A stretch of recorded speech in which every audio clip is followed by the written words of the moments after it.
Hi everyone, welcome to medical अटीज। मैं आपके साथ एमडी का 2024 के डेबिट आगे शेयर कर रहा हूं। आज मैं आपके साथ एमडी का 2024 का डेबिट आगे 69 शेयर करूंगा। सबसे पहले बिस्मिल्लाहिर्रहमानिर्रहीम। एमडी का 2024 के डेबिट आगे 69 में जो सबसे पहले सब्जेक्ट हम कवर करेंगे वो हमारे पास है बायोलॉजी का। बायोलॉजी में हमने जो चैप्टर स्टार्ट किया हुआ है बायोलॉजिकल मॉलिक्यूल्स, उसका सब टॉपिक लिपिड्स को ही आज हम कंटिन्यू करेंगे। लिपिड्स में आज हम इसकी क्लासिफाइड टाइप जो हमारे पास एसाइल ग्लिसरॉल है इसको आज कवर करेंगे। एसाइल ग्लिसरॉल को सबसे पहले आप इसकी डेफिनेशन करेंगे कि ये asters of fatty acid and alcohol है।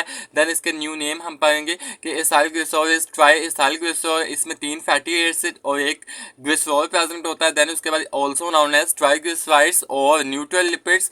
देन उसके बाद एस्टरिफिकेशन की डेफिनेशन, उसका रिएक्शन आप पढ़ेंगे। देन नेक्स्ट पेज पर हमारे पास फॉर्मूलाज दिए गए हैं, उसके नीचे फिगर की इंफॉर्मेशन दी गई है कि triacylglycerol glycerol is composed of 1 glycerol and 3 fatty acid. ये आप अच्छे तरीके से हाईलाइट करेंगे।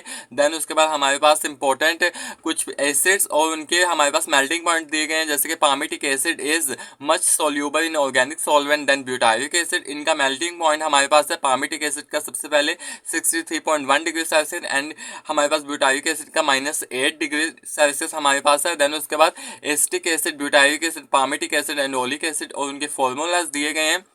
इसमें हमारे पास जो acetic acid, butyric acid and palmitic acid है ये हमारे पास सैचुरेटेड फैटी एसिड्स हैं और ओलिक एसिड हमारे पास अनसैचुरेटेड फैटी एसिड है। बिकॉज जो हमारे पास कार्बन 10 और कार्बन 9 के दरमियान हमारे पास 2 डबल बॉन्ड है जो अनसैचुरेशन को शो करते हैं, तो इस वजह से oleic acid unsaturated fatty acid है और जो रेस्ट ऑफ द एसिड्स हमारे पास हैं acetic acid, butyric acid and palmitic acid वो सैचुरेटेड फैटी एसिड्स है। अगर हम इनके कार्बन नंबर की बात करें तो एसिटिक एसिड में 2 कार्बन प्रेजेंट होते हैं, ब्यूटारिक एसिड में 4 कार्बन, पामिटिक एसिड में 16 कार्बन एंड ओलिक एसिड में 18 carbon.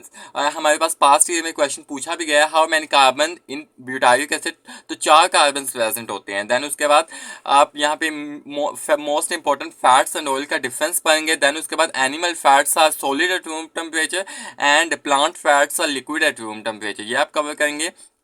Fats and oil are lighter than water and have a specific gravity of about 0.8। ये मोस्ट इंपॉर्टेंट है, इनकी जो स्पेसिफिक ग्रेविटी है वो आपने अच्छे तरीके से याद करनी कि 0.8 है।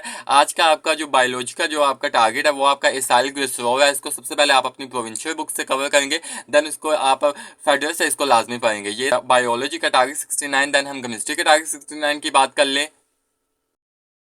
देन हम केमिस्ट्री के टारगेट 69 की बात करें तो आज अब इसमें जो टॉपिक कवर करेंगे वो आपके पास है फैक्टर अफेक्टिंग एंजाइम एक्टिविटी। इसमें हमारे पास 5 फैक्टर्स आते हैं, enzyme concentration, temperature, effect of pH, other substances and radiations. आपने इस तरह से कवर करना है कि अगर एक जैसे कि एंजाइम कंसंट्रेशन के बढ़ने से एंजाइम पर क्या इफेक्ट होगा और एंजाइम कंसंट्रेशन के लो होने से एंजाइम पर क्या इफेक्ट पड़ेगा। जैसे कि it means that rate of reaction also increases with the increasing of concentration of enzymes. अगर हम एंजाइम की कंसंट्रेशन को बढ़ा देंगे तो रेट ऑफ रिएक्शन भी इंक्रीज हो जाएगी, आप कवर करेंगे। देन उसके बाद टेम्परेचर में भी आप इसी तरह से अच्छी तरीके से कवर करेंगे। टेम्परेचर में आप ऑप्टिमम टेम्परेचर की डेफिनेशन करेंगे। देन उसके बाद पीएच, पीएच मोस्ट इंपॉर्टेंट है। इसमें हमारे पास कुछ इंपॉर्टेंट पीएच बताई गई हैं, जैसे कि स्लाइविया माइलेज की 6.4 to 6.9 होती है। देन उसके बाद अदर सब्सटेंसेस में हमारे पास इनहिबिटर्स और एक्टिवेटर का बताया गया है। Inhibitors are the substances which reduces the enzyme activity, ये आप कवर करेंगे। देन लास्ट पर रेडिएशंस का बताया गया कि radiations generally enzymes are radially inactivated by exposure to ultraviolet light, beta rays, gamma rays and X rays, ये आप कवर करेंगे। आज का आपका जो टॉपिक है वो फैक्टर अफेक्टिंग एंजाइम एक्टिविटी है, इसको जस्ट आप अपनी प्रोविंशियल बुक से कवर करेंगे। ये था आपका केमिस्ट्री का टारगेट 69। देन हम फिजिक्स के टारगेट 69 की बात कर लें। देन हम फिजिक्स के टारगेट 69 की बात कर लें तो इसमें जो आज आप टॉपिक कवर करेंगे वो आपके पास है Newton's law of motion. Newton के तीनों लॉ आज आप कवर करेंगे, उनकी जितनी भी इसमें इंफॉर्मेशन इस टॉपिक में लिखी हुई, जितनी भी डेफिनेशंस लिखी हुई उनको आज आप कवर करेंगे। न्यूटन्स लॉ ऑफ मोशन में सबसे पहला हमारे पास लॉ आता है फर्स्ट लॉ ऑफ मोशन। इसकी डेफिनेशन हमारे पास दी गई है, the mass of the object is a quantitative measure of its inertia, ये आप कवर करेंगे।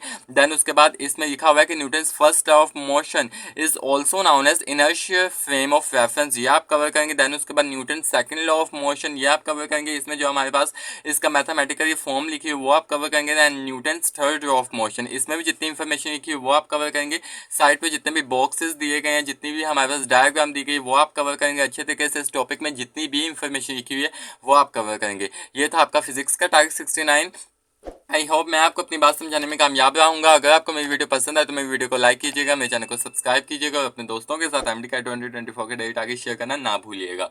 खुश रहे, खुश रहने दें। अल्लाह हाफिज।